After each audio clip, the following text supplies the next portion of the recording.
Welcome to Zwida Media. If you're new to this channel, please subscribe. Don't forget to like, comment and share. Here's a new video for today. Enjoy.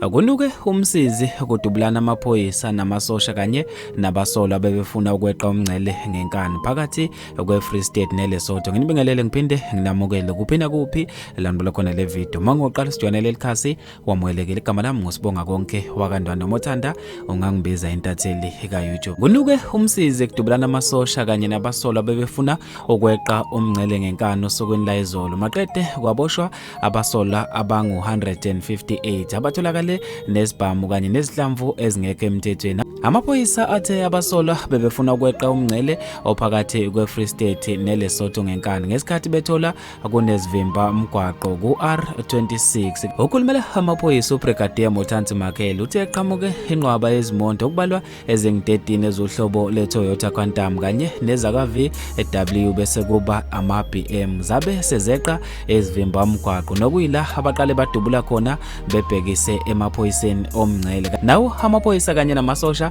abesebuyisela ngayo inhlamvu kwabe sekulimala umuntu oyedwa wabe sephuthunyiswa esibhedlela ngokukhulu ukusheshsha. Kuboshwe abantu abangu-158 abebefuna ukungena kuleli ngenkani bengenazo izincwadi ezibagunyazayo. Kutholakale izibhamu kanye nezihlamvu ezingekho emthethweni. Kwabe sekuboshwa abasola abathathu nokutholakala nazo izibhamu kanye nezihlamvu okungekho emthethweni kanye nempahla eningi ebintshontshiwe. Abasola ababoshiwe kulindeleke ukuba bavele kusasa enkantolo eWebner Magistrate Court ngamacala okutholakala nezibhamu ezingekho emthethweni kanye nezihlamvu. Bafethu ke mina ngizofisa ukwazi ukuphawula kweni khona lapha kwi-comment section ngalo lo daba. Mina nje ngentathela YouTube sengiphuma kanje ngithi awungibambe evidweni elandelayo.